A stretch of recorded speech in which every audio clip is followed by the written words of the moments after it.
আসসালামু আলাইকুম দেশ বিদেশের ভাই বোনেরা। তো আজকে আমি মাটির চুলায় চা বানাবো। বাসায় আমার দেবরের মেয়ে আসছে, এসে বলে যে, "বড় আম্মু তুমি আজকে আমাকে এই মাটির চুলায় চা বানিয়ে খাওয়াও।" তো কি আর করার, বাসায় লাকড়িও নাই। আমার হাসব্যান্ডকে বললাম যে, "বাহির থেকে একটু লাকড়ি এনে দাও।" এখানে তো লাকড়িও পাওয়া যায় না। তো উনি আবার ফার্নিচারের ঘর থেকে গিয়ে কিছু ছোট, ছোট কাঠ এভাবে এনে দিল আমাকে। তাই দিয়ে এখন আমি এই লাকড়ির চুলায় ময়নার জন্য চা বানাবো। আমার দেবরের মেয়ের নাম ময়না। ময়না না, ওর নাম তাবা। আমি ডাকি ময়না, আদর করে ময়না ডাকি। তো এখন আমি ময়নার জন্য চা বানাবো। তো ভাবলাম শুধু চা কেন বানাবো, লাকড়ির চুলা যেহেতু ধরাবো, তাহলে একটু পিঠেও বানাই। ডিম দিয়ে সুজি দিয়ে পিঠে বানাবো। তো কড়াইটি আমি চুলায় দিয়ে দিলাম। এরপরে কড়াই গরম হওয়ার পরে আমি তেল দিয়ে দিব। তো দেখুন এখানে কিন্তু তেল দিয়ে দিলাম। এখন পিঠা বানাবো। জানি না আসলে এই লাকড়ির চুলায় পিঠা সুন্দরভাবে হবে কিনা। তবে জাল তো খুব ভালোভাবেই জ্বলছিল। এই যে দেখুন, এখানে আমি একটি ডিম, আধা কাপ সুজি, আধা কাপ চিনি, পরিমাণ মতো লবণ দিয়ে 5 মিনিট আগে এভাবে মাখিয়ে রেখেছিলাম। এখন এই পিঠা ভাজবো। তো তেল গরম হওয়ার পর আমি কড়াইতে পিঠে দিব। তো আসলে বাচ্চারা আমার কাছে আসে। ওরা আসলে ছোট বাচ্চা, ওরা অনেক সময় এসে অনেক কিছু আবদার করে। আমিও চেষ্টা করি বাচ্চাদের আবদার রাখার জন্য। যেহেতু বলছে তাইলে শুধু চা কেন বানাবো, বিস্কিট দিয়ে খাবে, তার চেয়ে সুজি দিয়ে পিঠা বানাই দিই। বাসায় তো সুজি ডিম আছে।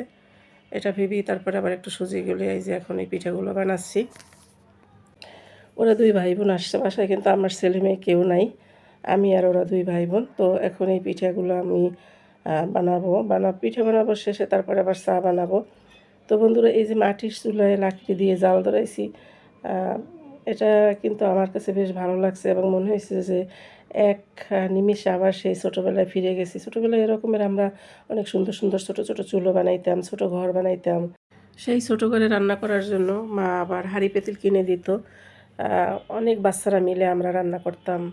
দেখা যায় ডিম রান্না করতাম, ভাত রান্না করতাম, সবজি রান্না করতাম। আবার ছোট, ছোট মাছ নিজেরা ধরে সেই মাছ আবার সুন্দর করে রান্না করতাম। কোথায় গেল আমাদের সেই ছোটোবেলা, সেই জীবন? অনেক সময় মিস করি। তো আজকে আবার মনে হয়েছে যে সেই ছোটোবেলার জীবনে ফিরে আসছি আজকে এই ছোটো চুলায় রান্না করতে গিয়ে, পিঠা বানাইতে গিয়ে। আমার তো খুব ভালো লাগছে বন্ধুরা। দেখুন পিঠাগুলোও কিন্তু খুব সুন্দর ভাবে হয়েছে এবং খুবই ভালোভাবে ফুলে গেছে। পিঠাগুলোর ভিতরে কিন্তু আর কাঁচা নেই।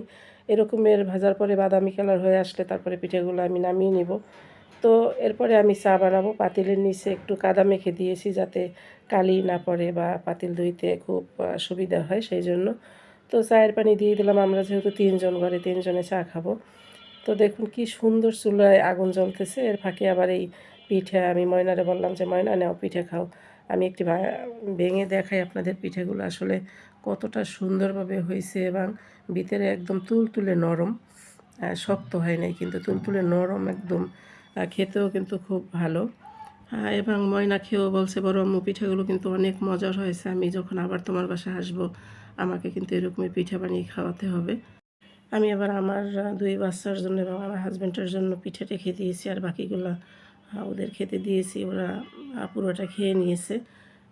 তো দেখুন বন্ধুরা, পানি বলক উঠে গেছে। আমি এখন চা পাতা দিয়ে দিলাম। চা পাতা জাল হতে, হতে আমি আবার ময়নাকে বললাম, "রান্নাঘর থেকে কাপ নিয়ে আসো, চামচ নিয়ে আসো।" ছাঁকনি নিয়ে আসি নাই। তো ও আবার সব কিছু নিয়ে আসছে। তো চুলায় আগুনটা একটু দেখা যায় কম জ্বলছে, তার জন্য ধোঁয়া হয়ে গেছে।